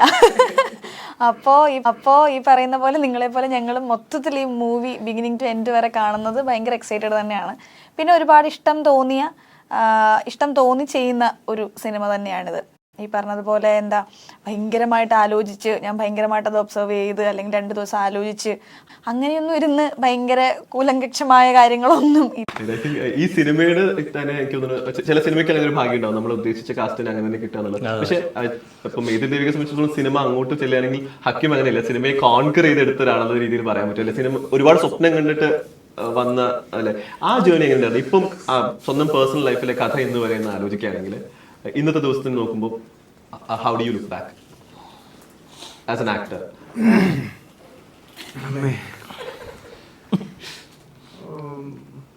സന്തോഷം, അഭിമാനം തോന്നുന്നു ആലോചിക്കുമ്പോൾ. സിമ്പിളായിട്ട് പറഞ്ഞാൽ ഭയങ്കര വലിയ ആൻസർ. ഒരുപാട് അല്ല, ഞാൻ പറഞ്ഞത് ഒരുപാട് സ്ട്രഗിൾ ചെയ്യേണ്ടി വന്നിട്ടുണ്ട് ഇതിനകത്ത്. ഞാൻ ആദ്യമേ തന്നെ അസിസ്റ്റന്റ് ഡയറക്ടർ ആയിട്ടാണ് വരുന്നത്. അത് കഴിഞ്ഞിട്ട് ആക്ടിങ് തുടങ്ങി, തിയേറ്റർ ചെയ്യേണ്ടി വന്നിട്ടുണ്ട്. അങ്ങനെ ഇറ്റ്സ് എ ലോങ് ജേർണി. ഒരു 10-12 വർഷത്തെ യാത്ര കിടപ്പുണ്ട്. അപ്പോൾ അത് കഴിഞ്ഞിട്ട് ഇപ്പോഴാണ് ഒരു റീസെന്റ് ഒരു 3 വർഷത്തോളായിട്ടേ ഉള്ളൂ ഞാനിപ്പോ ബാക്ക് ടു ബാക്ക് സിനിമകൾ ചെയ്യാൻ തുടങ്ങിയിട്ട്. അതിന് മുന്നേ വരെ ഇതുപോലെ സ്ട്രഗിളാണ്. ഒരുപാട് ഉണ്ടാവും, അങ്ങനെ ഉണ്ടാവും. അത് ഞാനിങ്ങനെ ഒരു കഷ്ടപ്പാടായിട്ടൊന്നും ആലോചിക്കുന്നില്ല. അത് ഇതിൻ്റെ ഒരു നിമിത്തമാണ് അല്ലെങ്കിൽ വിധിയാണ് ഇങ്ങനെയൊക്കെ സംഭവിക്കാന്നുള്ളത്. അങ്ങനെ സംഭവിച്ചാലായിരിക്കും ചിലപ്പോൾ ഇതൊക്കെ നടക്കുകയുള്ളൂ. ആ ഒരു 9 years അല്ലേ, ഒരു അൺസർട്ടനിറ്റി ഉള്ള ഒരു 9 years ഉണ്ടായിരുന്നു ഇതിനിടയിൽ, ഒരു 10 years. അതിനെ ഡ്രൈവ് ചെയ്യുന്ന ഓരോ ദിവസവും ഈ ഒരു like how do you take it forward, ഇത് ഇത്രയും പെർസിവറൻസോട് കൂടി തന്നെ നിൽക്കുക എന്നുള്ളത്? ബിക്കോസ് അങ്ങനെ പലർക്കും പറ്റാറില്ല. അപ്പം പെർസിസ്റ്റൻസ് ഉണ്ടെങ്കിലേ ഇത് നടക്കും. ഒന്നുമില്ല, റിട്ടേൺ ഒന്നും കിട്ടുന്നില്ല, ഒന്നുമില്ല, ഹെൽത്ത് നോക്കാൻ പറ്റുന്നില്ല, ഒരുപാട് സമയം എപ്പോഴും ഒറ്റയ്ക്കായിരിക്കും. ഇല്ലെങ്കിൽ ബേസിക്കലി പിന്നെ വേറൊരു കാര്യമുണ്ട്, എൻ്റെ ക്യാരക്ടർ ഡ്രൈവ് ചെയ്ത് വന്നിരിക്കുന്നത് അങ്ങനെയാണ്. ഞാൻ ഭയങ്കര ഇൻഡിപെൻഡന്റ്. എനിക്ക് ഒരാളുടെ കടം ചോദിക്കാൻ തന്നെ ഭയങ്കര മടിയാണ്. അപ്പോൾ ഒരാളോട് പൈസ പോലും ചോദിക്കാതെ എങ്ങനെ സർവൈവ്, ലൈക്ക് അതങ്ങനെ സംഭവിച്ചു. ഇപ്പം നമ്മൾ പറയില്ല, നമ്മൾ ഒരുപാട് ഇങ്ങനെ ആഗ്രഹിച്ചിട്ടുണ്ടെങ്കിൽ നമ്മൾ യൂണിവേഴ്സ് സപ്പോർട്ട് പറയും പോലെ നമുക്ക് അങ്ങനെ മാനിഫെസ്റ്റ് ചെയ്തപ്പോൾ അങ്ങനെ സംഭവിച്ചു പോയതായിരിക്കാം, maybe, I don't know. പക്ഷെ ആ ഒരു പ്രോസസ്സിൽ ജീവിക്കുക എന്നുള്ളത് ഭയങ്കര കഷ്ടപ്പാടാണ്. ഒരുപാട് സ്ട്രഗിൾ ചെയ്യണം. ബേസിക്കലി എൻ്റെ ആറ്റിറ്റ്യൂഡിൽ ഞാൻ ഭയങ്കരമായിട്ട് ഇങ്ങനെ ചേസ് ചെയ്ത് പിടിക്കേണ്ട, അല്ലെങ്കിൽ എനിക്ക് കിട്ടിയേക്കുന്നതല്ല അങ്ങനെയാണ്. എൻ്റെ കരിയർ ആണെങ്കിലും എനിക്ക് എൻ്റെ കല്യാണം ആണെങ്കിലും ഇപ്പം എന്താണെങ്കിലും ലൈക്ക് ഒരു ചേസിങ് എലമെന്റ്, ഇല്ലെങ്കിൽ ഒരു എന്താ പറയാ, ഞാൻ തന്നെ എഫേർട്ട് എടുത്ത് ഞാൻ തന്നെ ഇറങ്ങി, അത് ഈസി ആയിരുന്നില്ല എനിക്ക് ഒന്നും. അപ്പോൾ അത് എൻ്റെ ലൈഫിന്റെ ഒരു ഭാഗമാണ് അതങ്ങനെ സംഭവിക്കാന്നുള്ളത്. സാധാരണ എല്ലാവർക്കും എളുപ്പം കിട്ടുന്ന കാര്യങ്ങൾ പോലും നമുക്ക് കുറച്ച് ബുദ്ധിമുട്ടിയാലേ കിട്ടൂ അല്ല, ഇത് അങ്ങനെ ഒരു വഴി മാത്രമേ ഉള്ളൂ എന്നില്ല കേട്ടോ. ഞാൻ മുന്നോട് പറഞ്ഞിട്ടുണ്ട്, ഇപ്പൊ പറഞ്ഞ പോലെ 10ലേക്ക് എത്താൻ 9 1 ഉണ്ട്, 8 2 ഉണ്ട്, 7 3 10 11 1 ഓർജിനും 10. അതുപോലെ ഇൻഫിനിറ്റ് നമ്പേഴ്സ് അവിടെ ഉണ്ട്. അപ്പൊ ഈ ഒരു പൊസിഷനിൽ ഇങ്ങനെ നിൽക്കുക എന്നുള്ള ഒരു പർട്ടിക്കുലർ വേ ഓഫ് ഇല്ലെങ്കിൽ ചെയ്തോ കാര്യങ്ങളൊന്നുമില്ല. ഇപ്പൊ ഞങ്ങളുടെ എല്ലാവരുടെയും വഴികൾ ഡിഫറെന്റാ. അപ്പൊ അതിലങ്ങനെ ഇങ്ങനെ മാത്രമേ ഉള്ളൂ എന്നൊന്നുമില്ല. പക്ഷെ ഈ പറയുന്ന പോലെ എന്റെ വഴി ഇതായിരുന്നു. അതിൽ ഞാൻ ഇപ്പൊ തിരിഞ്ഞു നോക്കുമ്പോൾ I am so proud, I deserve it എന്ന് എനിക്ക് തോന്നുന്നു. You totally deserve it. എന്തായാലും അല്ല, എനിക്ക് തോന്നുന്നു എല്ലാവരും അത് എഗ്രി ചെയ്യുന്നു തോന്നുന്നു. ഐ തിങ്ക് ആ ഒരു പെർസീവറൻസ് ആയിരിക്കും ഇന്ന് ഇതുപോലെ ഒരു സക്സസ്ഫുൾ ആയിട്ട്, ഹോപ്പ്ഫുള്ളി ഇത് സക്സസ്ഫുൾ സിനിമ തന്നെ ആയിരിക്കും. അപ്പം അങ്ങനെ ഒരു സിനിമയുടെ ഭാഗമാകാൻ പറ്റുന്നത്. അതുപോലെ അതായത് ഈ ഹാർഡ് വർക്കും ടാലന്റും മാത്രം ഉണ്ടായിട്ട് കാര്യമില്ല, പെർസിസ്റ്റൻസും വേണം. അതായത് ഞാൻ തുടക്ക സമയത്ത് എനിക്ക് അഭിനയിക്കാനേ അറിയില്ലായിരുന്നു. അപ്പൊ ഈ ഒരു പെർസിസ്റ്റൻസ് അത് ഭയങ്കര ഇമ്പോർട്ടൻ്റ്. എൻ്റെ കൂടെ എന്നെക്കാളും ഭയങ്കരമായിട്ട് അഭിനയിക്കുന്ന എൻ്റെ കൊളീഗ്സ് ആയിട്ടുള്ള എൻ്റെ ഡ്രാമ സ്കൂളിലൊക്കെ ഉണ്ടായിരുന്ന ആൾക്കാർ, അവർക്ക് ചെയ്യാൻ പറ്റിയിട്ടില്ല. കാരണം അവർക്ക് ഫാമിലി പ്രഷറോ ഇല്ലെങ്കിൽ വീട്ടുകാരുടെ ചോദ്യമോ ഇല്ലെങ്കിൽ ബാധ്യതയൊക്കെ വരുമ്പോഴേ അവരിട്ട് വേറെ ജോലിക്ക് പോകും. അപ്പോൾ ഈ കണ്ടിന്യൂസ് ആയിട്ട് പെർസിസ്റ്റന്റ് ആയിട്ട് നിൽക്കുക എന്നുള്ളത് ഭയങ്കര ഒരു കാര്യമാണ്. നിഖിലിക്ക് അങ്ങനെ ഒരു ഏതെങ്കിലും ഒരു കാര്യം ലൈഫിൽ ഇതുപോലെ ഭയങ്കരമായിട്ട് ആഗ്രഹിച്ച് പിന്നീട് സംഭവിച്ചു എന്ന് തോന്നുന്ന ഏതെങ്കിലും മൊമെന്റ് പറയാൻ പറ്റും? ഇല്ല, എനിക്ക് അങ്ങനെ ഒന്നും എൻ്റെ ലൈഫിൽ ഒരു കാര്യം എനിക്ക് ഈസി ആയിട്ട് കിട്ടിയിട്ടില്ല. എനിക്ക് എല്ലാ കാര്യങ്ങളും കഷ്ടപ്പെട്ടിട്ട് മാത്രമേ, അത് ഞാൻ ആഗ്രഹിച്ചാലും ഇല്ലെങ്കിലും കഷ്ടപ്പാടാണ്. എനിക്കത് കഷ്ടപ്പെടാതെ അതെനിക്ക് കിട്ടാറില്ല. പക്ഷെ ആ കഷ്ടപ്പെട്ടിട്ട് കിട്ടുമ്പം ഉണ്ടാവുന്നൊരു സന്തോഷമില്ല, നമുക്ക് വെറുതെ കിട്ടുമ്പോൾ കിട്ടില്ല. സോ അതുകൊണ്ട് എനിക്ക് ആ കഷ്ടപ്പെട്ടിട്ട് കിട്ടുന്നത് എനിക്ക് ഓക്കെയാണ്. കിട്ടിയില്ലെങ്കിലും എനിക്ക് അതിൽ വലിയ വിഷമമില്ല. മേ ബി ആ ഒരു പെർസെപ്ഷന്റെ കുഴപ്പമായിരിക്കും തോന്നുന്നു. നിഖിലെ കുറിച്ച് പൊതുവെ പറയുമ്പോൾ വിചാരിച്ചിട്ടുണ്ട്, ഞാൻ ഇന്റർവ്യൂസിലും കേൾക്കുന്നതും ഫസ്റ്റ് ഓഫർ വളരെ യാദൃശ്ചികമായിട്ട് കിട്ടുക എന്ന രീതിയിലാണ് വിചാരിച്ചുകൊണ്ടിരുന്നത്. എനിക്ക് സിനിമയിൽ അഭിനയിക്കാൻ ഇഷ്ടമുണ്ടായിരുന്നില്ല. എൻ്റെ അമ്മ ഡാൻസ് ടീച്ചറാണ്. അപ്പം എൻ്റെ അമ്മയ്ക്ക് ഡാൻസ് സ്കൂളുണ്ട്. അപ്പോഴത്തേക്ക് ഒരു കാലഘട്ടത്തിൽ ഏറ്റവും കൂടുതൽ ആൾക്കാർ സിനിമയിൽ വരുന്നത് യുവജനോത്സവമൊക്കെ ആയിട്ട് ബന്ധപ്പെട്ടിട്ടാണ്. അപ്പം അങ്ങനെയാണ് ഞാനും എന്നെയും സിനിമ. പക്ഷെ എനിക്ക് സിനിമയിൽ അഭിനയിക്കാൻ വലിയ താല്പര്യം ഉണ്ടായിരുന്നില്ല. കാരണം ഞാൻ പറഞ്ഞാൽ വിശ്വസിക്കില്ലെങ്കിലും ഞാനൊരു ഇൻട്രോവേർട്ടായിരുന്നു.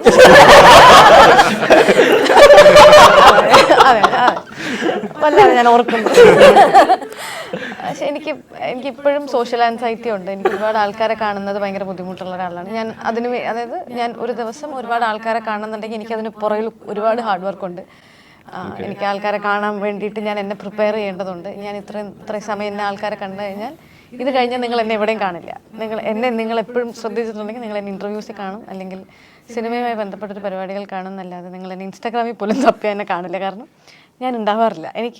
അത് കഴിഞ്ഞ് എനിക്ക് എൻ്റെതായിട്ടുള്ളൊരു ഒറ്റയ്ക്കുള്ള സമയവും എനിക്കത് ഭയങ്കര ഇഷ്ടമുള്ള ഒരാളാണ് ഞാൻ. അപ്പം ഞാൻ അതുകൊണ്ട് എനിക്കത് എന്താ പറയുക, ഇതിനൊക്കെ ഞാൻ ഒരാൾക്കാരെ കാണാനും ആൾക്കാരോട് സംസാരിക്കാനും ഒക്കെ എൻ്റെ ലൈഫിൽ എനിക്ക് ഒരുപാട് പ്രിപ്പറേഷനുണ്ട്. സിനിമ എന്ന് പറയുമ്പോൾ തന്നെ ഒരു ഷൂട്ടിംഗ് സ്പോട്ടിൽ പറഞ്ഞാൽ 10,000 ആളുകൾ ബാക്കിൽ യൂണിറ്റിൽ വർക്ക് ചെയ്യുന്നുണ്ടാകും. അപ്പം ഒരു 10 ദിവസത്തെ ഷൂട്ട് എന്ന് പറഞ്ഞാൽ 10 ദിവസവും ഒരു മിനിമം ഒരു 100 പേരെ ഒരു ദിവസം കാണേണ്ട സിറ്റുവേഷൻസ് നോർമലി ഉണ്ടാവില്ല. ഞാൻ ഈ 100 പേരോട് വർത്താനം പറയും. എനിക്കത് അതായത് മീൻസ് എനിക്ക് ഞാൻ വർക്ക് ചെയ്യുന്ന സെറ്റിൽ എനിക്കത് ഭയങ്കര ഹാപ്പി ആയിട്ടിരിക്കാനാണ് ഞാൻ ഇഷ്ടപ്പെടുന്നത്. എനിക്ക് അവിടെ ആൾക്കാർക്ക് സ്ട്രെസ് കൊടുക്കാനോ അല്ലെങ്കിൽ ആൾക്കാർ എനിക്ക് സ്ട്രെസ് തരുന്നതോ എനിക്ക് ഓക്കെ ആയിട്ടുള്ള കാര്യമല്ല. അതെന്നെ ഭയങ്കരമായിട്ട് ഡിസ്റ്റർബ് ചെയ്യും. അപ്പം അങ്ങനെ അല്ലാത്തൊരവസ്ഥയിൽ വർക്ക് ചെയ്യാനാണ് ഞാൻ ഇഷ്ടപ്പെടുന്നത്. അപ്പം ഞാൻ എല്ലാവരോടും സംസാരിക്കുകയും എല്ലാവരോടും ഇടപഴകുകയും ചെയ്യുന്ന ഒരാളാണ്. അപ്പം എനിക്ക് വേണ്ടത് ഇതാണെങ്കിൽ ഞാൻ അതിനു വേണ്ടി ഒരുപാട് ശ്രമിക്കേണ്ടതില്ലേ. അപ്പം ഞാൻ അതിന് വേണ്ടിയിട്ട് ഞാൻ ശ്രമിക്കുന്നത്. അപ്പം എനിക്ക് ഏറ്റവും ഇഷ്ടം ഒറ്റയ്ക്ക് ഇരിക്കാനാണ്. ഞാൻ ഒറ്റയ്ക്കാണ് ഒരു വീട്ടിൽ താമസിക്കുന്നത്. എനിക്ക് ഒറ്റയ്ക്ക് ഫുഡ് ചെയ്ത് ഉണ്ടാക്കി ഒറ്റയ്ക്ക് കഴിക്കാനും രാവിലെ എഴുന്നേറ്റ് ഞാൻ ഒറ്റയ്ക്ക് ഒരു ചായ ഉണ്ടാക്കി കുടിക്കുന്നതൊക്കെ എനിക്ക് ഭയങ്കര സന്തോഷമുള്ള കാര്യമാണ്. അതിന് എനിക്ക് ഒരാൾ കൂടെ വേണമെന്ന് എനിക്ക് ഒരു നിർബന്ധമില്ല. കൂടെ ഉണ്ടെങ്കിൽ എനിക്കതിൽ വിഷമമില്ല. പക്ഷേ എനിക്കൊരാളെ അഡാപ്റ്റ് ചെയ്യണമെങ്കിൽ തന്നെ എൻ്റെ ലൈഫിൽ എനിക്ക് ഒരുപാട് സമയം വേണ്ടുന്ന എൻ്റെ ലൈഫിലെ എല്ലാ സാധനങ്ങളും ഞാൻ ഭയങ്കര കഷ്ടപ്പെട്ടാണ് ചെയ്യുന്നത്. അപ്പോൾ അതിലേക്ക് ബേസിക്കലി എൻ്റെ പ്രശ്നത്തിൽ എനിക്ക് ഭയങ്കര മടിയാണ്. അപ്പോൾ എനിക്കൊന്നും ചെയ്യാൻ വലിയ താല്പര്യമൊന്നും ഉണ്ടാവില്ല. അപ്പം ഞാൻ എന്തെങ്കിലും ആവണമെന്നുണ്ടെങ്കിൽ ഞാനിപ്പോൾ ചെയ്യുന്നതെല്ലാം എൻ്റെ മടി മാറ്റി വെച്ചിട്ട് ഞാൻ ചെയ്യുന്ന കാര്യങ്ങളാണ്. അപ്പം അത് വലിയ കാര്യമാണ്. കാരണം എന്നെ രാവിലെ പുഷ് ചെയ്ത് എഴുന്നേൽപ്പിച്ചൊരു ജോലിക്ക് ഞാൻ കൃത്യമായിട്ട് ചെയ്യുന്ന ഒരേ ഒരു കാര്യം സിനിമ മാത്രമാണ്.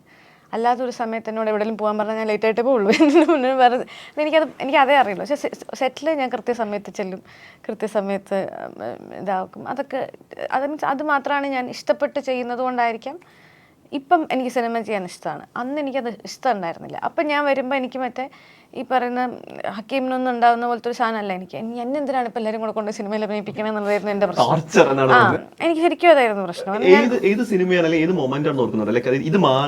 എനിക്ക് ലവ് 24/7, വെട്രിവേൽ, കിടാരി, ഞാൻ ഈ 3 സിനിമ കഴിഞ്ഞപ്പോഴാണ് വലിയ കുഴപ്പമില്ല, എനിക്കിത് ഓക്കെ ആണ് എന്ന് എനിക്ക് തോന്നിയിട്ട് ഞാൻ സിനിമ സീരിയസ് ആയി കാണുന്നത്. ഈ 3 സിനിമ തൊട്ടാണ് ഞാൻ നന്നായി സിനിമ ചെയ്യാൻ തുടങ്ങുന്നത്. അതായത് ഈ എനിക്കും സിനിമ ഓക്കെ ആവുന്നതും സിനിമയ്ക്ക് ഞാൻ ഓക്കെ ആവുന്നതും അപ്പം മുതലാണ്. അതിന് മുന്നേ ഞാൻ സംസാരിക്കില്ല, ഞാൻ കാര്യങ്ങൾ ചോദിക്കില്ല, എനിക്ക് ആവശ്യമുള്ളതൊന്നും ഞാൻ ചോദിക്കില്ല, ഒന്നും ഞാൻ ചെയ്യില്ലായിരുന്നു. എൻ്റെ അമ്മയാണ് എനിക്ക് വേണ്ടി ഒരു തേങ്ങയും ചെയ്യില്ല, എനിക്ക് വേണ്ടി ചോദിക്കില്ല, എനിക്ക് വേണ്ടി ഒന്നും ചെയ്യില്ല. എൻ്റെ അമ്മയാണ് എന്നെ ചോദിക്കണമെങ്കിൽ നീ ചോദിച്ചോ, നിനക്ക് ആവശ്യമുണ്ടെങ്കിൽ നീ ചോദിക്കുക, നിനക്ക് എന്തെങ്കിലും വേണമെങ്കിൽ നീ ചോദിക്കുക, ഇങ്ങനെ പറഞ്ഞ് ചോദിച്ചപ്പോൾ എനിക്ക് ചോദ്യം കൂടിപ്പോയതാണ് എൻ്റെ പ്രശ്നം. ക്യാരക്ടറിനെ കുറിച്ച് അല്ലെങ്കിൽ സിനിമയിൽ സെറ്റിലും ഇതുപോലെ ക്വസ്റ്റ്യൻസ് ചോദിക്കുന്ന ആളാണോ അതോ അവിടെ കുറച്ച് സമാധാനം തരുന്ന ആളാണോ? ഇതിനെ കുറിച്ച് എനിക്ക് ചോദിച്ചില്ല. ഞാൻ മേപ്പടിയാന്റെ കഥ പറഞ്ഞിട്ടുണ്ട്, അപ്പൊ ചോദിച്ചിട്ടുണ്ട്. നമുക്ക് വേണ്ടി വേറെ ആരും ചോദിക്കാനില്ല. നമുക്ക് ഈ പറയുന്ന പോലെ ബാക്കപ്പ് ആൾക്കാരൊന്നും ഇല്ല എന്നുള്ള, ഇപ്പം നമ്മൾ തന്നെ ചോദിക്കണം എന്നുള്ള സ്പേസിൽ ചോദ്യം ചോദിച്ച് വർത്താനം പറഞ്ഞു തുടങ്ങിയതാണ്. പിന്നെ നിർത്താൻ പറ്റില്ല.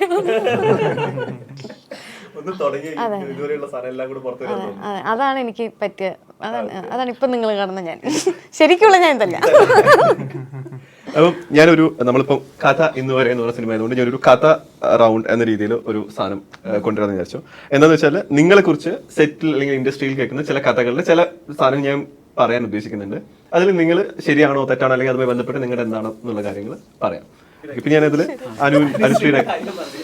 അനുശ്രീയുടെ കാര്യം പറഞ്ഞിട്ട് തുടങ്ങാം. അതായത് അബുദാബിയിൽ ഒരു അവാർഡ് നൈറ്റിൽ പോയിട്ട് അവിടെ ചോറ് കിട്ടാതെ വിഷമിച്ചു, അതുകൊണ്ട് ചോറ് ചോദിച്ചായിരുന്നു എന്നൊരു കഥ ഇഷ്ടംപോലെ ഉണ്ടാവും. അതായത് സൈമ പോലൊരു അവാർഡ് നൈറ്റിൽ പോയിട്ട് അവിടെ ചോറ് കിട്ടിയില്ല അതുകൊണ്ട് വിഷമിച്ചു എന്ന് കേട്ടിട്ടുണ്ട്. പിന്നെയും ഒരു 2 ദിവസമൊക്കെ മാക്സിമം എനിക്ക് ചോറില്ലാണ്ട് പിടിച്ചേക്കാൻ നിൽക്കാൻ പറ്റുന്നത്. മുന്നേക്കെ എല്ലാ ദിവസവും 2-3 ദിവസമൊക്കെ ആണെങ്കിലും ചിലപ്പം അത് നമ്മുടെ വൈറ്റ് റൈസ് ഒന്നും കിട്ടാൻ പറ്റില്ല. നമ്മുടെ ഇവിടുത്തെ കേരള റൈസ് നമ്മൾ നോർമലി കഴിക്കില്ലേ, അത് തന്നെ വേണം. ഇല്ലെങ്കിൽ എനിക്ക് മാനസിക പ്രശ്നമാണ്. അപ്പൊ ഞാൻ അടുത്ത അനുവിലേക്ക് പോവാം. രണ്ടാമത്തെ അനുവിന്റെ ക്വസ്റ്റ്യൻ, കുഞ്ഞ് ജനിച്ചത് ഹോസ്പിറ്റലിൽ പോയിട്ടല്ല, മറിച്ച് വീട്ടിലൊരു അങ്ങനെ ഒരു കഥ കേൾക്കുന്നത് ശരിയാണ്? സത്യമാണ്.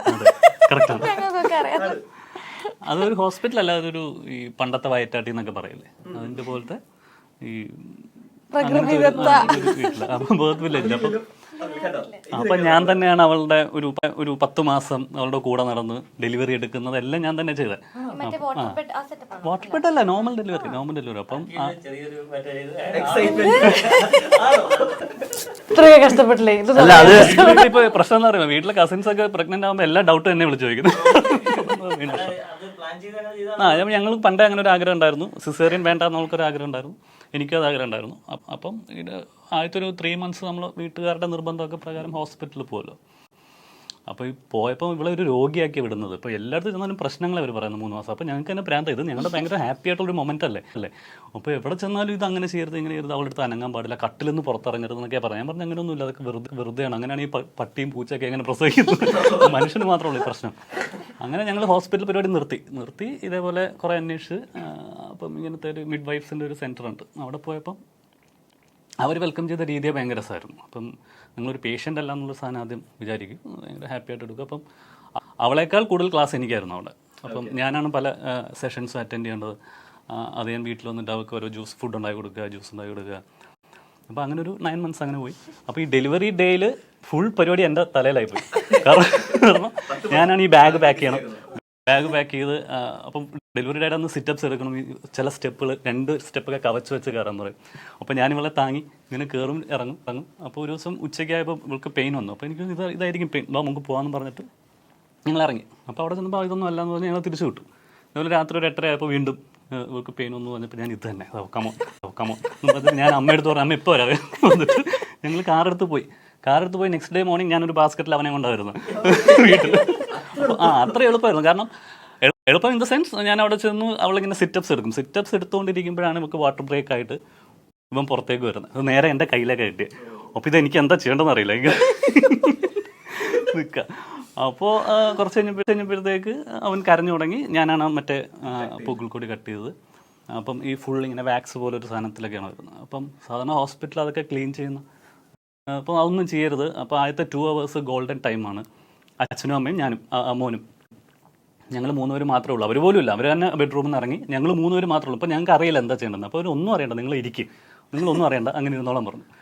അങ്ങനെ ഞങ്ങൾ ഇവനെ വെച്ചോണ്ട് ഇങ്ങനെ എന്താ ചെയ്യേണ്ടത്. അവസാനം അവൻ്റെ പുറത്ത് കിടത്തി അവൻ തന്നെ ഇഴഞ്ഞു പോയി പാൽ കുടിക്കുന്നതെല്ലാം ഞാൻ കാണാം. അപ്പോൾ ഇതൊന്നും നമ്മൾ പഠിപ്പിച്ചു കൊടുക്കേണ്ട ഒന്നും കാര്യമല്ല. അപ്പോൾ ഇതൊക്കെ നാച്ചുറലി സംഭവിക്കുന്ന കാര്യങ്ങൾ. അപ്പോൾ അങ്ങനെ നെക്സ്റ്റ് ഡേ മോർണിംഗ് തന്നെ ഞങ്ങൾ ഡിസ്ചാർജ് ആയി വീട്ടിൽ വന്നു ബാസ്ക്കറ്റ് ഇട്ട് അമ്മ ഇതാ കൊച്ചു ഡെലിവേർഡ്. ബക്കറ്റിലൊരു സാധനം actually Hakeem we need to talk. ഭയങ്കര എക്സ്പീരിയൻസ്. പക്ഷെ അത് ഈ പറഞ്ഞത്ര എളുപ്പമല്ല, ഭയങ്കര ക്ഷമ വേണം. അപ്പം അടുത്ത നിഖിലെ കുറിച്ചുള്ള ഒരു കഥ. ഈ ഡബിങ്ങിന് പൈസ കൊടുക്കുന്നുള്ള പരിപാടി അറിയില്ലായിരുന്നു. അങ്ങനെ അറിയാണ്ട് കുറെ സിനിമയ്ക്ക് ഡബ് ചെയ്തിട്ടുണ്ട്, കുറച്ച് സിനിമകൾക്ക് എന്ന് ഞാൻ കേട്ടു. ശരിയാണോ? ഡബിങ്ങിന് പൈസ കൊടുക്കുന്നുണ്ടെന്ന് അറിയില്ലായിരുന്നല്ല. നമ്മളൊരു സിനിമയ്ക്ക് ഡബ് ചെയ്യുമ്പം നമ്മളെ സിനിമയ്ക്ക് ഡബ് ചെയ്യുമ്പോൾ നമ്മൾ പൈസ വാങ്ങിയിട്ടല്ല ഡബ് ചെയ്യുന്നത്. പിന്നെ ഞാൻ അങ്ങനെ മാത്രമേ ചെയ്തിട്ടുള്ളൂ. അപ്പോൾ വേറൊരു ആൾക്ക് സിനിമയ്ക്ക് ഡബ് ചെയ്യുമ്പോൾ കാശ് മേടിക്കണം എന്നുള്ളത് ഞാൻ ആലോചിക്കില്ലല്ലോ. കാരണം ഞാൻ എനിക്ക് മാത്രമല്ലേ ഡബ് ചെയ്തിട്ടുള്ളൂ. അപ്പം ഞാനത് ആലോചിച്ചിട്ടില്ല. അപ്പോൾ എനിക്കങ്ങനെ മേടിക്കണം എന്നുള്ളൊരു സിസ്റ്റം പിന്നെ അവർ പറയുമ്പോൾ ഓ അത് ശരി അങ്ങനെ ഓടും, പൈസ മേടിക്കായിരുന്നു അല്ലേ എന്നെനിക്ക് അങ്ങനെ ഞാൻ ആലോചിച്ചിട്ടുണ്ട്. അല്ലാതെ മേടിക്കണം വെച്ചാൽ എനിക്ക് തന്നില്ല അങ്ങനെയല്ല. അവരും ചോദിച്ചിട്ടില്ല. ഞാൻ അതിനെപ്പറ്റി ബോധേഡമായിരുന്നില്ല. കാരണം എനിക്കിഷ്ടമാണ് ഡബ് ചെയ്യാൻ.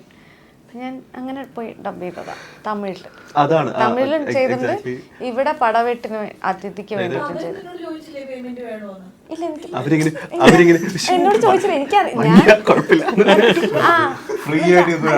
ചോദിച്ചില്ല. ഞാൻ അതിനെപ്പറ്റി ബോധേഡായിരുന്നില്ല. അല്ലെങ്കിൽ നമ്മൾ പേയ്മെന്റ് വാങ്ങിയിട്ട് ഞാൻ എനിക്ക് മാത്രമല്ലേ ഡബ് ചെയ്തിട്ടുള്ളൂ. അപ്പൊ ഞാൻ ഡബ് ചെയ്യുമ്പോൾ എനിക്ക് ആരും കാശും തരാറില്ല. എത്ര ദിവസവും ഡബ് ചെയ്തു. അപ്പൊ അതുകൊണ്ട് നമ്മൾ ഞാനതൊരു പ്രൊഫഷണലി ചെയ്തൊരു കാര്യമല്ല. എനിക്കത് ആൾക്കാർ പിന്നീട് വിളിച്ചായിരുന്നു. അതെ ഒരു ഡബിങ് ചെയ്തായിരുന്നു. ഞാൻ എന്നാലും ഇനിയാണെങ്കിലും ഞാൻ പൈസ ഒന്നും വാങ്ങില്ല. കേൾക്കുന്നുണ്ടല്ലോ അല്ലെ ടീം? നേരത്തെ ചെറിയ സൗണ്ടുകൾക്കൊക്കെ ആളെ വിളിച്ച് അതും ഞാൻ ചെയ്തിട്ടുണ്ട്. മലയാള സിനിമയിൽ വേറെ ആർക്കെങ്കിലും ഡബ് ചെയ്തു? തമിഴിൽ എനിക്ക് പടവെട്ടില് അതിഥിക്ക് വേണ്ടി ഡബ് ചെയ്തിട്ടുണ്ട്, അതിഥി ബാലന് വേണ്ടിയിട്ട്. അത് ഞാൻ പടം കാണാൻ വേണ്ടി പോയത് കുഞ്ഞമ്മ കൊള്ളാം. പക്ഷെ ഇത് പറയുന്നതിൽ എന്തൊരു പ്രശ്നം. ഓക്കെ ഞാൻ പക്ഷെ അത് കണ്ണൂർ സ്ലാങ് ആയിരുന്നു അങ്ങനെ ഡബ് ചെയ്ത്. പിന്നെ ഞാൻ വേറൊരു പടത്തിന് വേണ്ടിയിട്ട് ഞാൻ നിമിഷയ്ക്ക് ട്രയലിന് പോയിട്ടുണ്ട്. പക്ഷെ അത് ഞാൻ നിമിഷ നന്നായി ഡബ് ചെയ്തിട്ടുണ്ടായിരുന്നു. അപ്പം ഞാൻ നിമിഷയെ കൊണ്ട് തന്നെ ഡബ് ചെയ്യിച്ചാൽ പോരെ, ഞാൻ ട്രയലിന് പോയിട്ടുണ്ട്. അല്ല എനിക്ക് അങ്ങനെ പാഷൻ എന്നല്ല, എനിക്കിത് വിളിച്ചപ്പോൾ നല്ല രസമുള്ള, ഞാൻ ഇതുവരെ ചെയ്തിട്ടില്ലാത്തൊരു പരിപാടിയല്ലേ. നമ്മളൊരു പടത്തിന് ക്യാമറ ചെയ്യാനൊന്നും വിളിക്കില്ലല്ലോ, അറിയില്ലല്ലോ, പണിയറിയണല്ലോ. ഇതിപ്പോ നമ്മൾ ചെയ്തുകൊണ്ടിരിക്കുന്ന ഒരു കാര്യം വേറൊരാൾക്ക് ചെയ്യാന്ന് പറയുന്നത്, നമുക്ക് അറിയുന്ന ആൾക്കാർക്ക് ചെയ്യാന്ന് പറയുന്നത് സന്തോഷമുള്ള കാര്യമല്ലേ. വേറൊരു പണി നമുക്കിതിൽ അറിയാണ്ട് ചെയ്യാൻ പറ്റില്ല. ആക്ച്വലി ഞാനിത് ആദ്യം കേട്ടപ്പോൾ എനിക്ക് അയ്യോ എന്തൊരു മണ്ടത്തരം തോന്നി. പക്ഷെ ഇപ്പൊ പറയുമ്പോൾ എനിക്ക് ലോജിക്കലി കറക്റ്റ് ആണല്ലോ എന്ന് ഞാനും കൺവിൻസ്ഡ് ആയി എന്നുള്ളതാണ്. അത് കേൾക്കണതിന്റെ പ്രശ്നം അങ്ങനെയല്ല. അതായത് എനിക്കതിനകത്തൊരു എന്താ പൈസ തന്നെ, അയ്യോ പൈസ തരാതെ പറ്റിച്ചു അങ്ങനെയൊന്നും എനിക്ക് തോന്നിയിട്ടില്ല. അപ്പം കർണൻ ആക്ച്വലി ക്രെഡിറ്റ് പോലും ഉണ്ടായിരുന്നില്ല. ഇല്ല, കാരണം അത് മീൻസ് ഞാൻ ഈ വാഴയുടെ ഇതിന് വേണ്ടിയിട്ട് ഞാൻ കാണാൻ പോയ സമയത്താണ് ഞാൻ ആ ഡബിങ് സ്റ്റുഡിയോയിൽ ഞാൻ ഇതിന് മുന്നേ ഡബ് ചെയ്തിട്ടുണ്ട്. അപ്പം സാർ എന്നെ കണ്ടിട്ട് അവിടെ പോയി കഴിഞ്ഞിട്ട് ഇങ്ങനെ നിഖിലാവുമായിട്ട് മീറ്റിംഗ് ആണെന്ന് പറഞ്ഞപ്പോൾ അവർ ഈ രജിസ്റ്റയ്ക്ക് ഡബ് സൗണ്ട്സ് ചെക്ക് ചെയ്തുകൊണ്ടിരിക്കുകയായിരുന്നു. അപ്പോൾ മൂപ്പര് പറഞ്ഞു ആ കുട്ടി നന്നായിട്ട് തമിഴ് പറയാം, ആ കുട്ടീനെ കൊണ്ട് ഡബ് ചെയ്യിപ്പിച്ച് നോക്കൂ എന്ന് പറഞ്ഞിട്ട് ഞാൻ അങ്ങനെ ട്രയലിന് പോയതാണ്. അപ്പം അടുത്ത പടം നമ്മൾ ഒരു ഇത് ചെയ്യുന്നതായതുകൊണ്ട് നമ്മൾ അതിന് ക്രെഡിറ്റ്സും ഉണ്ടായിരുന്നില്ല. ഞാനാ ചെയ്തതെന്ന് എന്നെ അറിയാവുന്ന കുറച്ച് തമിഴ് ആൾക്കാർക്ക് മാത്രമേ അറിയുമായിരുന്നു. എന്നിട്ട് ഞാൻ കണ്ടുപിടിച്ചു കണ്ടോ. അപ്പൊ ഞാനിപ്പോ ഒരു റിക്വസ്റ്റ് ചെയ്യട്ടെ, നമ്മളിപ്പം കഥ ഇന്ന് വരെ സെപ്റ്റംബർ 20 റിലീസ് ആവുന്നുള്ളത് തമിഴില് നമ്മുടെ പ്രേക്ഷകർക്ക് വേണ്ടി പറഞ്ഞാൽ എങ്ങനെ പറയും?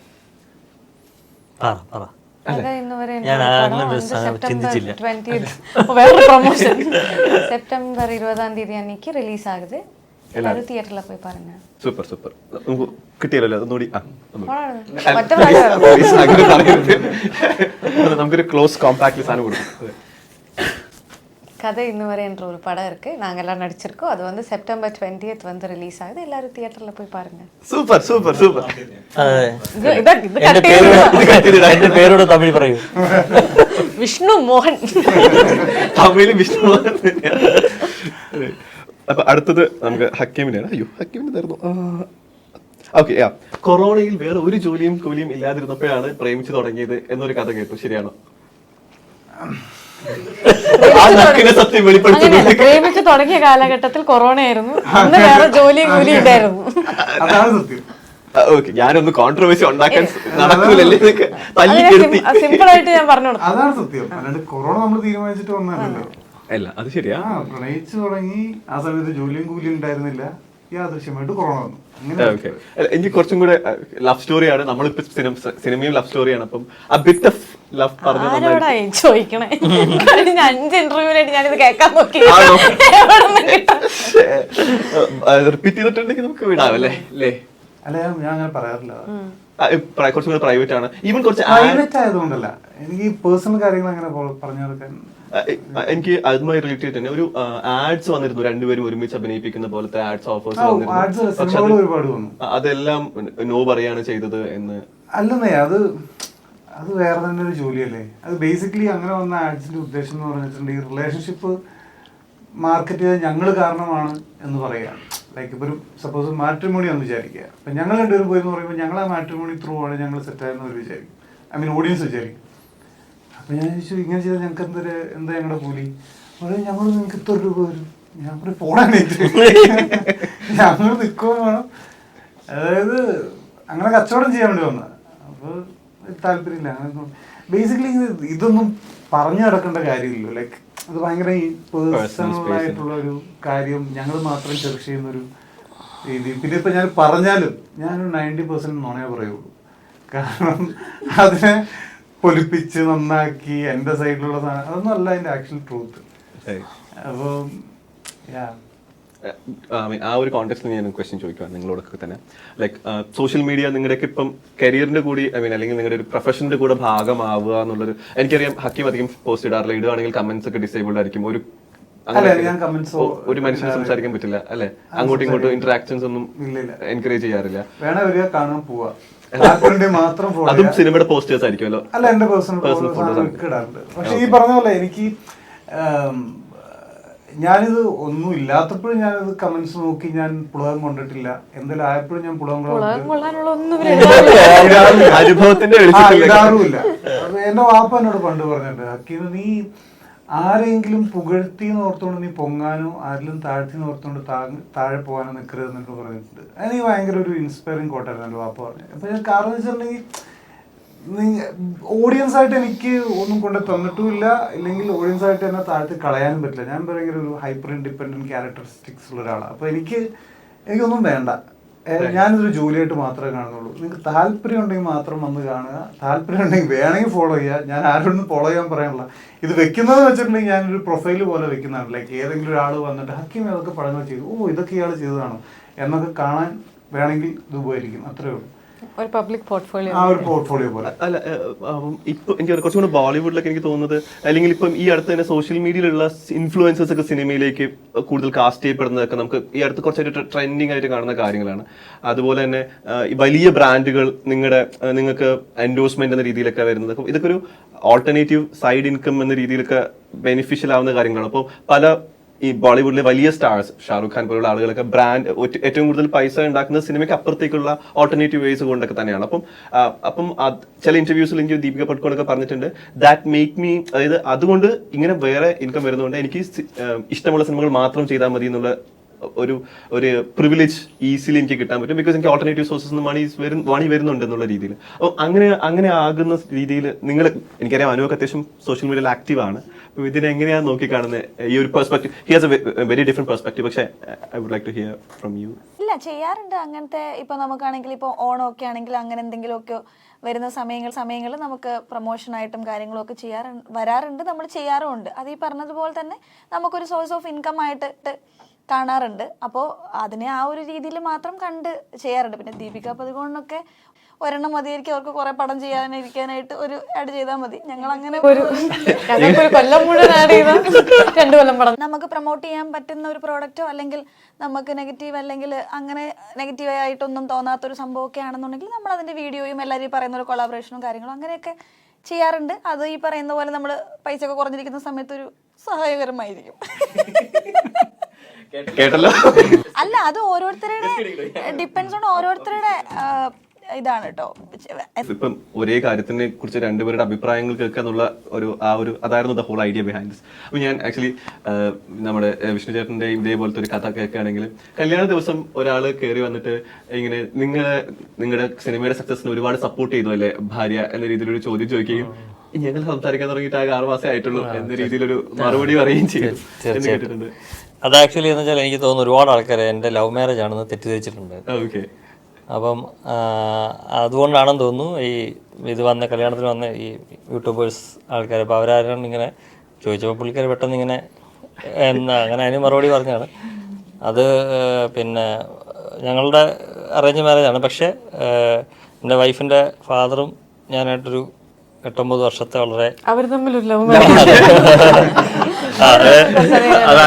ആക്ച്വലി വൈഫ് പറയുന്നത് ആ ലവ് ഞാനല്ല. ശരി, അത് എപ്പോഴും അങ്ങനെ തന്നെ പറയുന്നത്. ഞങ്ങൾ തമ്മിൽ ഭയങ്കര അത്ര ഒരു അടുപ്പം ഉണ്ടായിരുന്നു. അപ്പോൾ എന്താ പറയുന്നത്, ഭയങ്കര അടുപ്പല്ലേ? അപ്പൊ അങ്ങനെ ആയിരുന്നു. പിന്നെ അതാണ് കറക്റ്റ് കാര്യം. അപ്പൊ അങ്ങനെ ഒന്ന് പിന്നെ എന്താ പറയാ, കല്യാണാലോചന പുള്ളിക്കാരിക്ക് ഒരു കല്യാണാലോചന വന്നപ്പം പയ്യനെ കുറിച്ച് അന്വേഷിക്കാൻ ഏൽപ്പിച്ചു തന്നെ. എന്നെ പോലെ തന്നെ വേറൊരാളെയോട് ഏൽപ്പിച്ചു. അപ്പൊ ആളുടെ ഭാര്യയോട് പറഞ്ഞു ഇങ്ങനെ ഇങ്ങനെ അമ്മൂന് കല്യാണം വന്നിട്ടുണ്ട്, അപ്പൊ അതിനെ കുറിച്ച് അന്വേഷിക്കാൻ പോവാണ്. അപ്പൊ ആരാ പോകുന്നത്? ഞാനും വിഷ്ണുവോട് അന്വേഷിക്കുന്നത് പോകുന്നു പറഞ്ഞു. അപ്പൊ പുള്ളിക്കാരി ചോദിച്ചു, നിങ്ങളുടെ കൂടെ തന്നെ ഒരു പയ്യനുള്ളപ്പോൾ എന്തിനാണ് ഈ അറിയാൻ വയ്യാത്ത ആൾക്കാരെ കുറിച്ച് അന്വേഷിക്കാൻ പോകുന്നത്? അപ്പൊ അത് ജസ്റ്റ് അവരിങ്ങനെ അച്ഛനും അമ്മയായിട്ട് പുള്ളി ഷെയർ ചെയ്തു. ശരി, അങ്ങനെ ഒരു കാര്യമുണ്ടല്ലോ, നമുക്ക് അറിയാവുന്നൊരു പയ്യനുണ്ടല്ലോ, അപ്പൊ പിന്നെ എന്തിനാന്ന് വെച്ചാൽ അവർ ചോദിച്ചപ്പോൾ അപ്പോൾ അവർ പറഞ്ഞു എന്നോട് ചോദിക്കാൻ പറഞ്ഞു. അപ്പം എന്നോട് ചോദിച്ചു. അപ്പോൾ ഞാൻ ആക്ച്വലി ഞങ്ങൾ തമ്മിൽ പ്രാവശ്യം കണ്ടിട്ടുണ്ടെങ്കിലും ഇപ്പം എന്നാ എക്സാം, എന്താ എപ്പോഴാണ് അങ്ങനെ ചോദിക്കുന്നതല്ല, അതിനെക്കുറിച്ച് കൂടുതലൊന്നും ഞങ്ങൾ കണ്ട് സംസാരിച്ചിട്ടൊന്നുമില്ല. അപ്പം ഇത് പറഞ്ഞതിന് ശേഷമാണ് പിന്നെന്ത് വരുന്നത്, റൂട്ട് നേരെ തിരിഞ്ഞ് ഇങ്ങനെ ആയത്.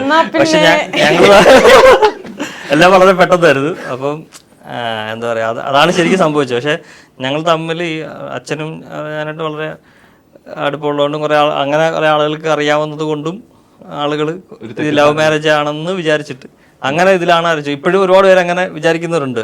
ശരിക്കും സംഭവിച്ചത് ഇതാണ്. മറ്റേ അന്വേഷിക്കാൻ ഏൽപ്പിച്ചതാ, ബട്ട് എല്ലാവരും വളരെ പെട്ടെന്ന് തിരിഞ്ഞ് അന്വേഷിക്കേണ്ടി വന്നില്ല എന്നൊക്കെ. അപ്പോൾ ഞാൻ എന്നെ പറ്റി അന്വേഷിച്ചു, വലിയ കുഴപ്പമില്ല.